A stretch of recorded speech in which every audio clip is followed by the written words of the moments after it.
Guys நாங்கள் இன்றைக்கி கீழக்கரையில் இருக்கிற லைட் ஹவுஸ் பீச்சுக்கு தான் வந்திருக்கோம். இங்கே வருஷம் பெருநாள் இந்த மாதிரி ஒரு செட்டப் ஆர்கனைஸ் பண்ணுவாங்க. இதை வந்து எங்கள் ஊரில் பெருநாவேட்டைன்னு சொல்லுவாங்க, மணமேடுன்னு சொல்லுவாங்க. பேருக்கு ஏற்ற மாதிரியே மணமேடாக தான் இருக்குது, மணல் மேடு. எங்களால் நடக்கவே முடியல. நம்ம வீடியோ எடுத்துகிட்டு போயிட்டு இருக்கும்போது நம்ம சப்ஸ்கிரைபர் வேறு யூடியூபர் நம்ம பேசினாங்க. என்ன விலாக் எடுத்துகிட்டு இருக்கீங்களா, நாங்கள்லாம் உங்களுடைய யூடியூபர்ஸ், உங்களுடைய சப்ஸ்கிரைபர் அப்படின்னு சொல்லி பேசினாங்க. அவங்கக்கிட்ட ஒரு ஹாய் சொல்லிவிட்டு என்னோட பசங்க 2 பேரையும் என் மாப்பிள்ளை 2 பேர்ட்டையும் கொடுத்தாச்சு. அவங்க தான் 2 பேரும் பார்த்துட்டு இருந்தாங்க. எனக்கு 2 ஹவர்ஸ்க்கு என்னோட பசங்களை பார்த்துக்கிற வேலையே இல்லை. நான் ஜாலியாக என்ஜாய் பண்ணேன். என் மாப்பிள்ளைங்க 2 பேரும் தான் என் பசங்களை நல்லா பார்த்துக்கிட்டாங்க, மாற்றி வச்சுக்கிட்டாங்க. கைஸ் நடக்கவே இடமே இல்லை, அந்த அளவுக்கு வண்டியும் கூட்டமும் ஏகப்பட்ட பேர் வந்திருந்தாங்க. அடுத்த டைம் ஆர்கனைஸ் பண்ணும்போது பார்க்கிங்க்கு ஏதாவது ரெடி பண்ணிங்கன்னா இன்னுமே பார்க்க சூப்பராக இருக்கும். இந்த 2 வீலர் பாருங்களேன், ரொம்ப நேரமாக போக முடியாமல் தடுமாறி போனார். அதுக்கப்புறம் நம்ம குட்டீஸ் எல்லாம் ஐஸ்கிரீம் வண்டியை பார்த்தோன்னா எல்லோரும் ஐஸ்கிரீம் கேட்க ஆரம்பிச்சிட்டாங்க. நானும் ஐஸ்கிரீம் வாங்கலான்னு ஐஸ்கிரீம் வண்டிக்கிட்ட போனேன். நிறைய வெரைட்டிஸ் இருக்குது, உங்களுக்கு எது வேணும்னு அந்த ஐஸ்கிரீம் கார அண்ணா கேட்டாங்க. நம்மளும் அப்படியே மெனு கார்டை பார்க்குற மாதிரி பார்த்துட்டு எப்பவும் போல் எங்களுக்கு பாதாம் குல்ஃபியே கொடுத்துருங்க அப்படின்னு சொல்லிட்டேன். ஆனாலும் அவர் கேட்டோன்னே கொடுக்கவே இல்லை, ஏன்னா அவ்வளோ கும்பலாக இருந்துச்சு. இங்கே ஐஸ்கிரீம் வாங்குறதுக்குள்ளே குட்டீஸ் எல்லாம் கடற்கரைக்கு குளிக்க போயிட்டாங்க. இந்த ஐஸ்கிரீம் வாங்கவே கிட்டத்தட்ட நமக்கு 20 மினிட்ஸ் ஆயிடுச்சு. அதுக்கப்புறம் தான் நம்ம ஜெயிச்சிட்டோம் மாறா அப்படிங்கிற மாதிரி இருந்துச்சு.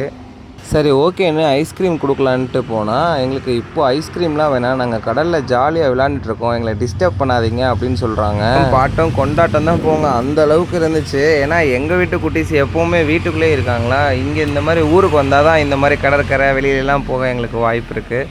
அவங்க இதெல்லாம் பார்த்துட்டு ஃபஸ்ட்டு இதை என்ஜாய் பண்ணிவிட்டு நாங்கள் அப்புறமா தான் ஐஸ்கிரீம் சாப்பிட வருவோம் அப்படின்னு சொல்லிட்டாங்க. சரி நீங்கள் விளையாண்டுட்டு வாங்க, அது வரைக்கும் நாங்கள் ஐஸ்கிரீம் சாப்பிட்டுருக்கோன்னு சொல்லிவிட்டு நான் கரையில் உட்காந்து வேடிக்கை பார்த்துட்டு இருந்தேன். இந்த குட்டீஸ் எல்லாத்தையும் என் மாப்பிள்ளை தான் பார்த்துட்டு இருந்தான். அப்புறம் ஐஸ்கிரீம் உருகுது, வேணுமா வேணாமா நானே சாப்பிட்ருவேன்னு சொன்னோன்னே எல்லோரும் வந்துட்டாங்க. அதுக்கப்புறம் நான் ஐஸ்கிரீம் சாப்பிட்டதுக்கப்புறம் அப்பளம் வாங்கி சாப்பிட்டுட்டு இருந்தேன்னா இங்கே பாருங்கள் என் மாப்பிள்ளை பண்ணுற அட்டூழியத்தை வாயோடு வச்சு அடிச்சிட்டான்.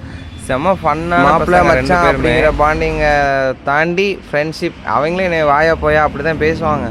இருந்தாலும் ரொம்ப ஜாலியாகவே எப்போவுமே நாங்கள் ஃபன் பண்ணுவோம் ஊருக்கு போனாலே, செம்ம என்ஜாய். அதுக்கப்புறம் நான் பிரெட் ஆம்லேட்டு, ஸ்வீட் கார்ன் இதெல்லாம் வாங்கி சாப்பிட்டேன். அப்போ நான் சாப்பிட்டுட்டு இருக்கும்போது என் மாப்பிள்ளை என்னை பார்த்து கேட்டான், ஏன் மச்சான் எதுவுமே நல்லாவே இல்லை, ஆனால் நல்லா இருக்கிற மாதிரியே ஃபேஸை வச்சுருக்கே எப்படி மச்சான் அப்படின்ட்டு. இதெல்லாம் பழகிடுச்சுடா, தினமும் உங்கள் அக்கா கிட்ட பண்ணுறது தானே, அதே மாதிரி தான் இங்கேயும் பண்ணுறேன் அப்படின்னு சொன்னேன். அதுக்கப்புறம் பீச்சில் என்ஜாய் பண்ணிவிட்டு நம்ம கேம்ஸ் விளையாட போகலாம் அப்படின்னு சொல்லிட்டு அங்கே போயாச்சு. அங்கே போனால் அங்கேயும் நம்மளுடைய சப்ஸ்கிரைபர் இருந்தாங்க.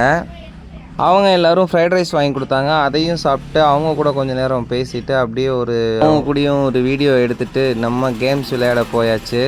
அதுக்கு முன்னாடி இங்கே ஒரு ஒட்டகம் நின்றுட்டு இருந்துச்சு, அதை பார்த்துட்டு போகலாம் அப்படின்னு சொல்லி என் மாப்பிள்ளை ஒட்டகத்தை பார்த்துட்டு இருக்கும்போது என் மாப்பிள்ளை சொன்னான், மச்சான் அந்த வாழை தூக்கி பாருங்கள் என்ன செய்யுதுன்னு பார்க்கலாம் அப்படின்ட்டு. ஏண்டா ஒட்டகத்தில் மிதி வாங்கி கொடுக்காம என்னை விட மாட்டேன் அப்படின்னு. இதெல்லாம் விட ஒரு பெரிய காமெடி ஒன்று நடந்துச்சு. என்னென்னா நான் ஒட்டகத்தை தொட்டு பார்த்துட்டு இருக்கும்போது என் பக்கத்தில் ஒரு பையன் வந்து, அண்ணே நானும் இந்த ஒட்டகத்தை தொட்டு பார்த்துக்கவா, அதை ஏன்டா என்கிட்ட கேட்குற, வந்து தொட்டு பார்த்துக்கூடா அப்படின்னு நான் சொன்னேன். அதுக்கு அவன் சொன்னான், அப்போ நீங்கள் இந்த ஒட்டகத்தை மேய்க்கலையானே அப்படின்னு கேட்குறான். செம்ம காமெடியாக போச்சு எனக்கு. அதுக்கப்புறம் எங்கள் வீட்டு குட்டீஸும் வந்து தொட்டு பார்த்துட்டு போனாங்க. இந்த 2 ஒட்டகமும் சர்க்கஸ்க்காக வந்திருக்கு.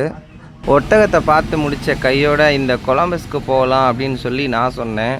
ஆனால் யாருமே இந்த கொலம்பஸ்க்கு நான் வரல அப்படின்னு. நான் இது வரைக்கும் இவ்வளோ பெரிய கொலம்பஸ் பார்த்ததே இல்லை. இவங்க யாரும் வராட்டா பரவாயில்ல, வாங்க மச்சான் நம்ம அந்த ரவுண்ட் ராட்டினத்துக்காவது போகலாம் அப்படின்னு சொல்லி என் மாப்பிள்ளைங்க கூப்பிட்டாங்க. அதோடு அங்கே போயிட்டோம். நாங்கள் அங்கேருந்து எடுத்த எல்லாமே ரொம்ப சூப்பராக இருந்துச்சு. ஆனால் ரேட்டும் ரொம்ப ஜாஸ்தியாக இருந்துச்சு. ரேட்டுக்கு ஏற்ற மாதிரி கொஞ்சம் நேரம் எல்லாத்துலேயும் நம்மளால் டைம் ஸ்பெண்ட் பண்ண முடிஞ்சிச்சு. மேலேருந்து இதை வீடியோ எடுத்துகிட்டு இருக்கும்போதே எங்களுக்கு தலை சுற்ற ஆரம்பிச்சிருச்சு. ஏன்னா இது வந்து கொஞ்சம் அப்படி இப்படி அழகு. நீங்கள் யாரெல்லாம் இந்த ராட்டினத்தில் போயிருக்கீங்க, உங்களுடைய எக்ஸ்பீரியன்ஸையும் அப்படியே கமெண்ட்டில் சொல்லுங்கள். கைஸ் நாங்கள் ராட்டினத்தில் எவ்வளோ ஃபன் பண்ணி என்ஜாய் பண்ணோன்னு நீங்களே பாருங்களேன்.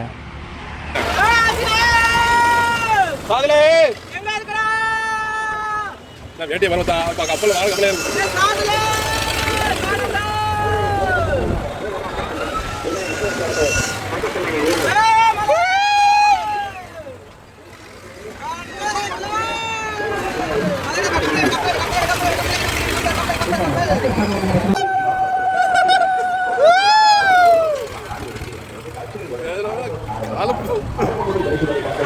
என்ன ஸ்பீடா இல்லையா எனக்கு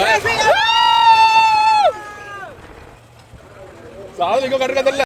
நாங்கள் ராட்டினத்தில் நல்லா என்ஜாய் பண்ணிட்டு இருந்தோம். கீழே நின்றுட்டு என்னோட பொண்டாட்டி திருவிழாவில் காணாமல் போன மாதிரி நீ முழிச்சிட்டு இருந்ததை பார்த்துட்டு நாங்கள் மேலேருந்து கேமராவில் ஜூம் பண்ணி ரொம்ப நேரத்துக்கு அப்புறம் தான் எங்களையே அவங்க பார்த்த அப்புறமா ஹாய் சொன்னாங்க. ஏன்னா 1 இல்லை 2 இல்லை 30 பாக்ஸ் இருந்துச்சு. அதில் நாங்கள் போன ராட்டினத்தை முடித்த கையோட அப்படியே இந்த பால் விளையாடுற இடத்துக்கு தான் வந்திருந்தோம். நீங்கள் எல்லோரும் திருவிழாவில் பார்த்துருப்பீங்க. இந்த மாதிரி நம்ம பால் உருட்டி விட்டால் நமக்கு என்ன ப்ரைஸ் கிடைக்குமோ அந்த ப்ரைஸ் எங்களுக்கு இதில் கிடைச்சது ஒரு ப்ரெஷ் வைக்கிற ஸ்டாண்டு தான். அதுக்கப்புறம் இந்த டம்ளர்லாம் அடுக்கி அதை உடைச்சா அவங்களுக்கு ஒரு டெடி தருவோம் அப்படின்னு சொன்னாங்க. நாங்கள் மொத்தமாக 3 டிக்கெட் வாங்கினோம். அதில் 2 டிக்கெட்டை என் மாப்பிள்ளைங்க நான் அடிக்கிறேன்ட்டு வந்துட்டு அதில் ஒரு பால் கூட அடிக்கலை. நான் இதுக்கு மேலே உங்களுக்கு தரவே மாட்டேனான்னு சொல்லிட்டு இப்போ நான் தான் அதை அடிக்க போகிறேன். அது ஃபர்ஸ்ட் பாலே அடிச்சு பாருங்க, எனக்கு அப்படி இருந்துச்சு. அதுலேயும் 2 பால் நாங்கள் அடிக்கிறேன்னு சொல்லி வாங்கிட்டானுங்க. எனக்கு வந்துச்சு பாருங்க கோவம். இதில் இன்னும் 2 டிக்கெட் மட்டும் எடுங்க மச்சான் அப்படின்னு சொன்னானுங்க. நான் எடுக்கவே மாட்டேன் போங்கடா அப்படின்னு சொல்லிட்டு மறுபடியும் இந்த பாலில் தான் நாங்கள் விளையாண்டோம். இதுலேயும் மறுபடியும் நமக்கு ஒரு தட்டு மாதிரி ஏதோ ஒன்று கொடுத்தாங்க. சரி இதையாவது நம்ம ஆறுதல் பரிசாக கொடுத்தாங்களே. கிட்டத்தட்ட 250 ரூபாய்க்கு டிக்கெட் வாங்கினோம் கைஸ். 250 ரூபாய்க்கு வெறும் 20 ரூபா பொருள் தான் நாங்கள் இதில் வின் பண்ணோம். ஒரு டெடி பேருக்கு தான் ஆசைப்பட்டு நாங்கள் அதை விளாண்டோம். ஆனால் அது வந்து நாங்கள் எல்லாத்தையும் முடிச்சுட்டு வீட்டுக்கு கிளம்பிட்டாங்க கைஸ். நாங்கள் வீட்டுக்கு ஆட்டோவில் போயிட்டு இருக்கும் போது எங்களுக்கே தெரியாமல் நாங்கள் ஆட்டோவில் போனதை யாரோ வீடியோ எடுத்து என்னோடய மாப்பிள்ளைக்கு அனுப்பிச்சி வச்சுருக்காங்க. இந்த வீடியோ யார் எடுத்ததுன்னே தெரியல. என் மாப்பிள்ளைக்கு வந்து அவனோட வாட்ஸ்அப்புக்கு அனுப்பிச்சி வச்சுருந்தாங்க. நானும் என் மாப்பிள்ளையும் தான் ஆட்டோவில் பின்னாடி உட்காந்து போயிட்டுருக்கோம். ஓகே கைஸ், பாய்.